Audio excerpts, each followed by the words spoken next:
Bismillah, alhamdulillah, wassalatu wassalamu ala rasulillah wa ala alihi wa ashabihi wa man walah, amma ba'd. Wa annahu ahlaka adanil ula. Telah disampaikan khilaf ahli tafsir dalam menafsirkan al-ula, antara pendapat yang mengatakan al-ula merupakan takyid, pembatasan bahwa Allah membinasakan kaum 'Ad yang pertama, yang artinya ada kaum 'Ad yang kedua, yang terakhir. Yang telah disampaikan menurut jumhur ahli tafsir, kaum 'Ad yang pertama menurut mereka adalah kaum 'Ad yang diutus kepada mereka Nabi Hud alaihi salatu wassalam. Mereka semua dibinasakan karena menentang Nabi Hud alaihi salatu wassalam, tidak mau beriman.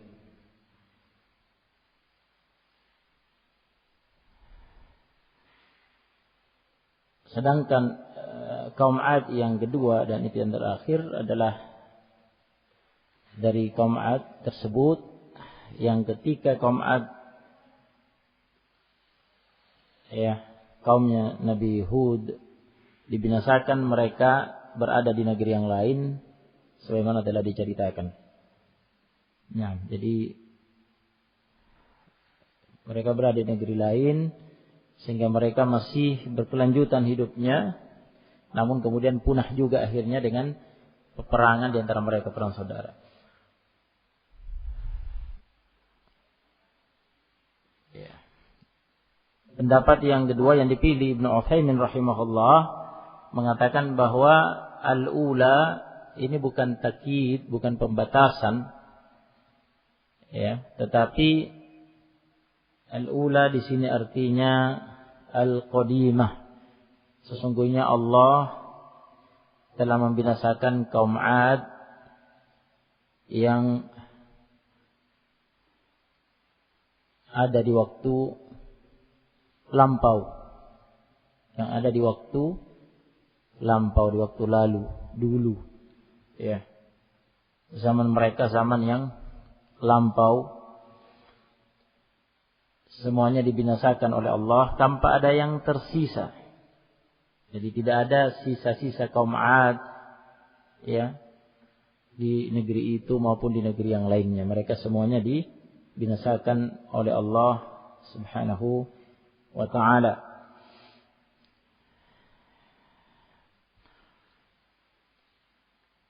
Adapun azab Allah Subhanahu wa ta'ala yang membinasakan mereka, yaitu Allah Subhanahu wa ta'ala mengirim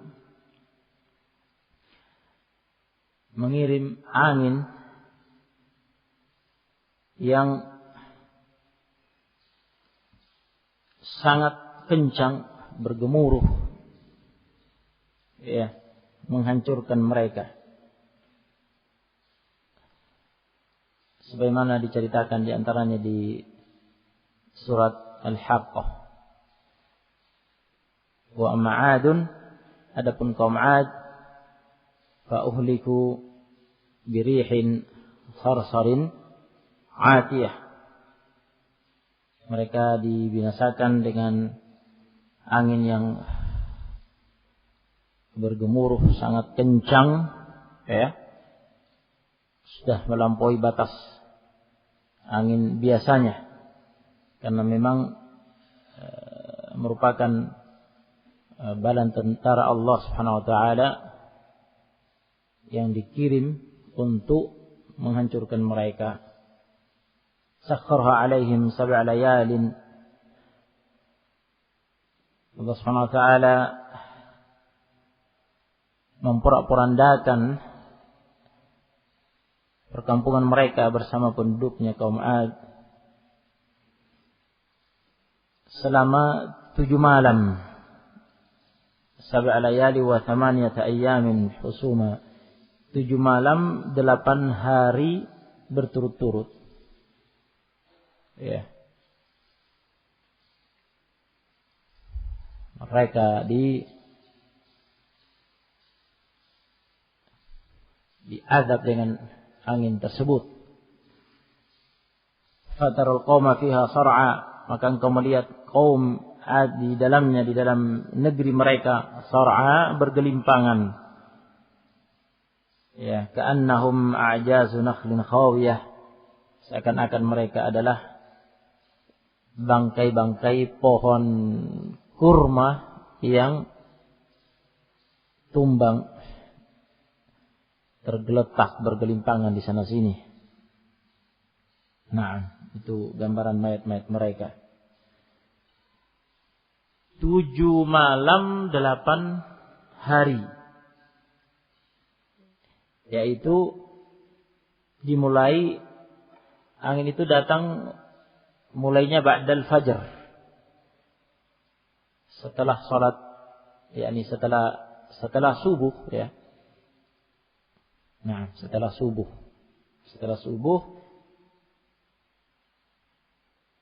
selama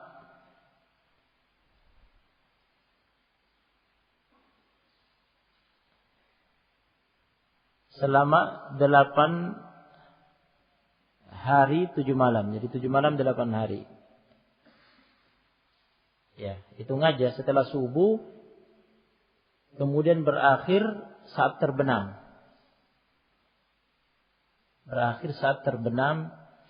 Nah, sehingga 8 hari 7 malam. Nah, setelah fajar mulainya, berakhirnya saat terbenam matahari. Sehingga malamnya hanya 7, ya. Siangnya, harinya berapa? 8. Seandainya lanjut sampai malam, berarti 8 malam juga. Tapi ini hanya berhenti di maghrib. Sehingga hanya siangnya, harinya saja yang 8. Malamnya hanya 7. Nah.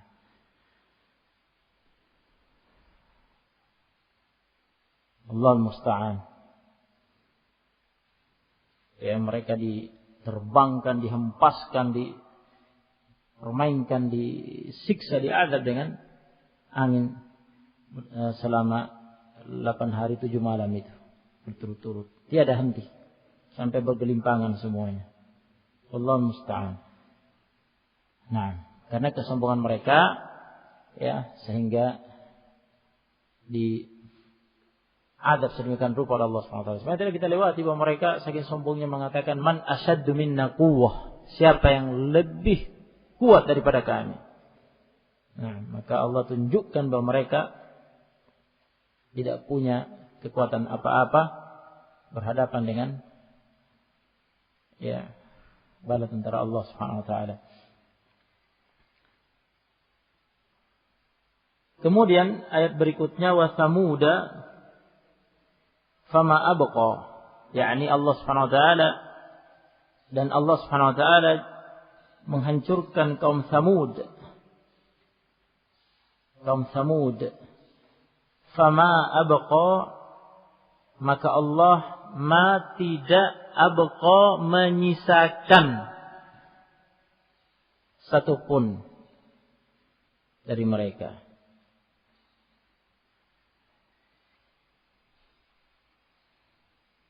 Ya.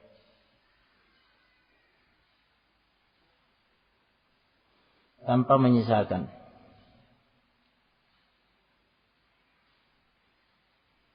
Kaum Samud mereka yang dikenal dengan Ashabul Hijr.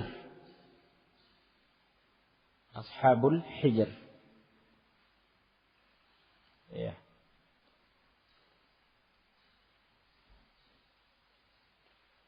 Negeri mereka dikenal sebagai negeri kaum Samud.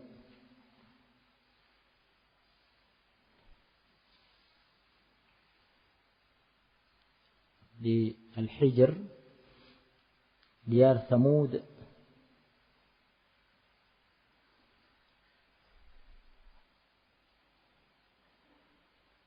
Yang pernah dilewati oleh Nabi alaihi salatu wassalam ketika Nabi keluar ke perang Tabuk.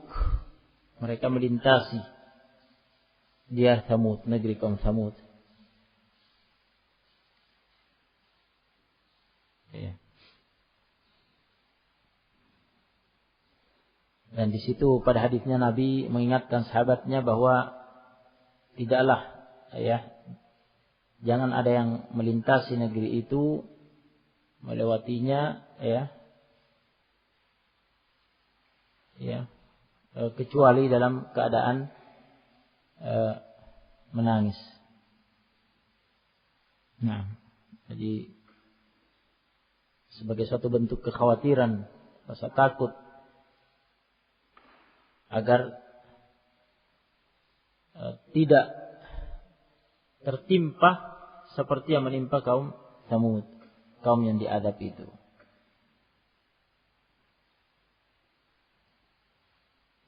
Tayyib,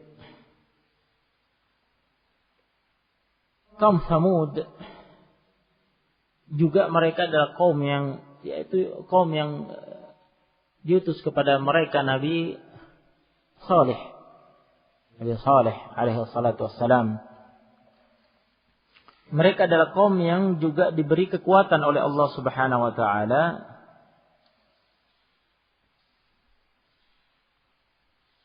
mirip seperti kaum 'Ad. Dan Allah Subhanahu wa taala memberikan kepada kaum Tsamud pengetahuan dan skill, keahlian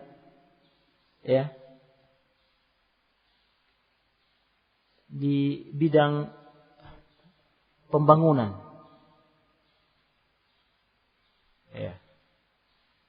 Mereka ahli, insinyur hebat dalam bangunan, dalam bidang bangunan.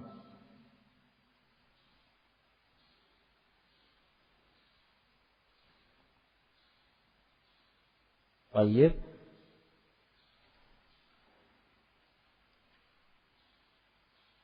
Namun kaum Tsamud juga menyombongkan diri dan mereka menentang Nabi Saleh alaihi salatu wassalam. Bahkan setelah mereka menuntut ayat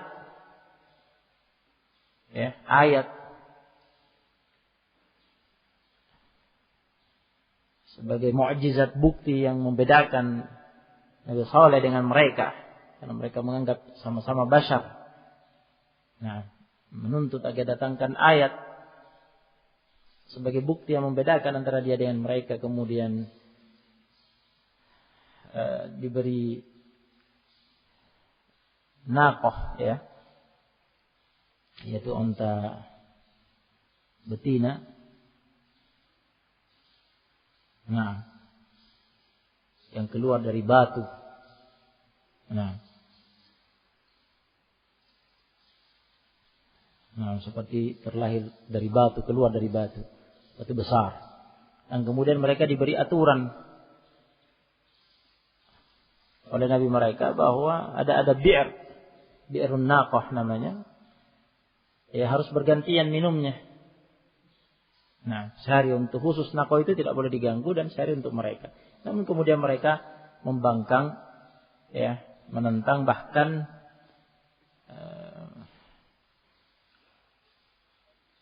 mereka diwakili oleh orang yang paling jelek di antara mereka membunuh naqah tersebut. Nah, unta betina tersebut. Pada puncak penentangan mereka itulah kemudian Nabi Saleh alaihi salatu wassalam menyampaikan ketetapan Allah kepada mereka, agar mereka menikmati sisa kehidupan mereka salah satu ayam, 3 hari saja. Karena setelah itu akan datang azab dari Allah Subhanahu wa taala.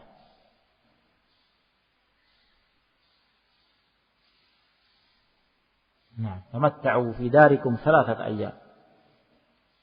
Bersenang-senang kalian, nikmati sisa kehidupan kalian di negeri kalian 3 hari. Nah, setelah itu benar-benar datang adab Allah Subhanahu wa taala. Dan juga pada surat Al-Haqqah disebutkan salah satu adab itu menurut salah satu tafsir, fa amma thamudu fa uhliku bit-taghiyah. Adapun kaum Tsamud mereka dibinasakan dengan at-taghiyah. Salah satu tafsir mengartikan taghiyah di sini adalah azab yang menghancurkan, yang membinasakan mereka, yaitu as-sayhah, yaitu suara keras. Nah, karena tafsir yang lain mengatakan at-taghiyah di situ artinya mereka dibinasakan oleh Allah bit-taghiyah karena mereka melampaui batas. Fa amma Tsamudu fa uhliku bit-taghiyah. Adapun kaum Tsamud mereka dibinasakan oleh Allah karena at-taghiyah, karena mereka melampaui batas. Itu salah satu tafsirnya. Tapi tafsir yang lain mengatakan fa uhliku bit-taghiyah, mereka dibinasakan dengan at-taghiyah, as-sayhah, yakni suara yang keras. Nah, di surat Al-A'raf ya jelas-jelas di sana disebutkan adab mereka, yaitu Allah mengatakan fa akhadathumur rajfatu fa asbahu fi darihim jathimin.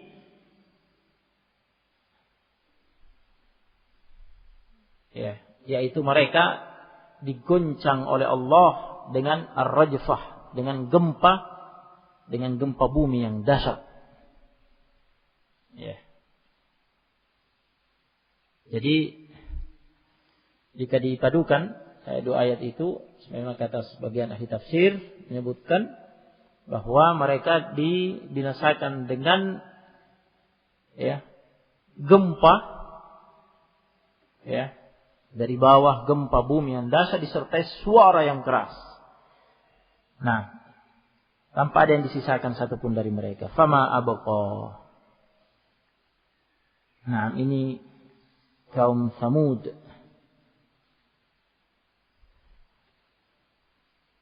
Fasbahu fi darihim jathimin. Fakhadathum ar-rajfah. Mereka digoncang oleh gempa. Fasbahu fi darihim jathimin, sehingga mereka menjadi mayat-mayat yang bergelimpangan di negeri mereka. Wa qauma Nuhin min qabl, dan begitu pula Allah membinasakan qauma, yakni wa ahlaka qauma Nuhin min qabl. Nah, wa ahlaka Tsamuda fama abqa wa ahlaka qauma Nuh. Jadi waw ini semua waw ataf, waw yang berfungsi untuk menggandengkan, Tsamuda digandengkan kepada Adan, wa annahu ahlaka Adanil ula. Adan mansub di fathah, maka Tsamuda yang digandengkan ke Ad diikutkan ke Ad juga mansub dengan fathah. Begitu pula qauma juga dibaca mansub di fathah karena juga digandengkan kepada Ad. Semuanya mansub karena sama-sama digabungkan dengan waw ataf. Begitu hukumnya. Hukum i'rabnya dalam nahwu. Makanya wa Tsamuda wa qauma. Nah, seperti Adan wa ahlaka Adan. Wa Tsamuda yakni wa ahlaka Tsamuda. Wa qauma yakni wa ahlaka qauma Nuhin min qabl. Dan Allah juga membinasakan kaum Nuh min qabl, sebelumnya, sebelum dua umat itu. Karena yang pertama adalah kaum Nabi Nuh. Ad dan Tsamud setelahnya.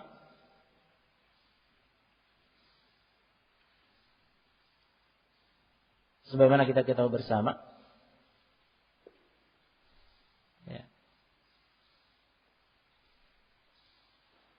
bahwa umat yang pertama melakukan kesyirikan di muka bumi, yang kemudian diutus Nabi Nuh di tengah-tengah mereka untuk mendakwai mereka agar mengikhlaskan ibadahnya kepada Allah dan menjauhi tagut.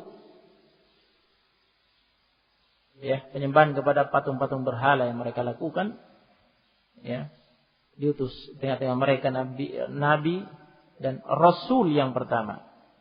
Nah, rasul yang pertama. Adapun nabi, sudah ada nabi sebelumnya, ya. Adam alaihissalam adalah nabi, bukan rasul. Rasul yang pertama adalah Nabi Nuh, yang diutus di tengah-tengah umat yang melakukan syirik pertama kali di muka bumi. Nah, dan Allah membinasakan kaum Nuh min qablu,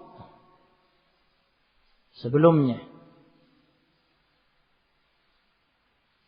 Ya, min qablu, ya, di dhammah, min qablu di dhammah karena mudhaf ilainya mahdhuf, yaitu hum, mereka, ya, tapi diniatkan, tetap diniatkan ada sehingga di dhammah.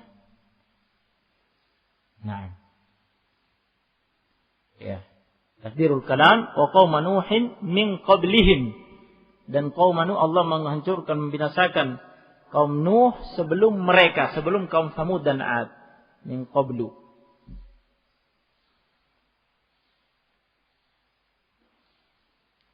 Baik, yaitu dengan apa? Bil gharq, dengan ditenggelamkan. Ditenggelamkan oleh Allah dengan banjir besar. Ya. Dengan doa Nabi Nuh, karena penentangan mereka yang sangat, ya, setelah Nabi Nuh alaihissalam berdakwah sekian lamanya dengan penuh kesabaran. Bayangkan. Ya.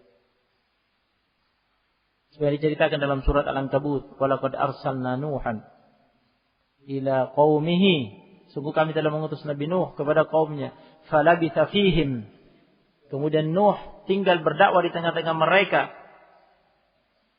alfa sanatin illa khamsina ama, 1000 tahun kurang 50 tahun, yakni 950 tahun lamanya berdakwah. 950 tahun didakwai. Ya. Lama sekali kan? Falabitha fihim alfa sanatin illa khamsina ama. Alfa kan itu 1000. Illa kecuali khamsina ama, kecuali 50 tahun. Berarti 950 tahun. Fa akhadhahumut tufan wa hum dhalimun. Sehingga kemudian, ya, mereka diadab dengan at-tufan, yaitu banjir besar. At-tufan adalah banjir besar dalam keadaan mereka zalim. Ya, sebagaimana diterangkan oleh ahli tafsir bahwa para nabi dan rasul itu diutus, ya, diutus sebagai nabi, ya, sebagai rasul di usia 40 tahun. Itu usia matang-matangnya seorang pria. Usia matang-matangnya seorang pria. Nah, matang pemikirannya, kedewasaannya, ketenangannya di usia 40 tahun. Karena Nabi dan Rasul diutus di usia itu. Seperti Nabi kita, Rasul kita Muhammad SAW. Nah, di usia 40 tahun sampai kalian tahu. Begitu pula Nabi dan Rasul sebelumnya juga begitu. Di usia 40 tahun. Nah, kemudian Nabi Nuh berdakwah 950 tahun. Ya, berarti umurnya berapa? Nah, mereka semua ditenggelamkan, ya, kecuali Nabi Nuh bersama keturunannya, ya, orang-orang yang bersamanya naik ke perahu itu. Ya. Dan hewan-hewan yang berpasangan yang diangkut dinaikkan bersamanya. Nah, agar ada yang tersisa tetap sebagai khalifah di muka bumi setelah yang lainnya ditenggelamkan, yang kafir itu. Nah, setelah itu Nabi Nuh ya bersama keturunannya itu yang tersisa tetap hidup, masih hidup sampai kemudian meninggal. Berapa lama? Nah, ini persisnya Allah yang jelas. Ada riwayat dari Ibnu Abbas menyebutkan Nabi Nuh masih hidup setelah itu 60 tahun. Masih hidup 60 tahun. Jadi di usia 40 tahun diutus jadi Nabi Rasul. Kemudian berdakwah 950. Sudah berapa itu? 990 kan berarti usianya? Ya. Kemudian masih hidup setelah ya banjir besar itu 60 tahun. Berarti berapa? Nah, 990 tambah 60. Berarti 1050 tahun. Usianya berarti. Berdasarkan itu. Berdasarkan riwayat Ibnu Abbas tadi. Wallahu a'lam. Sebutkan riwayat Ibnu Abbas itu ada. Nah. Ya. Wa qauma Nuhin min qabl. Baik, kelanjutannya nanti pada pertemuan berikutnya. Nah, ada waktu. Tafadhalu jazakumullahu khairan. Subhanallah bihamdihi asyhadu an la ilaha illa anta astaghfiruka wa atubu ilaik.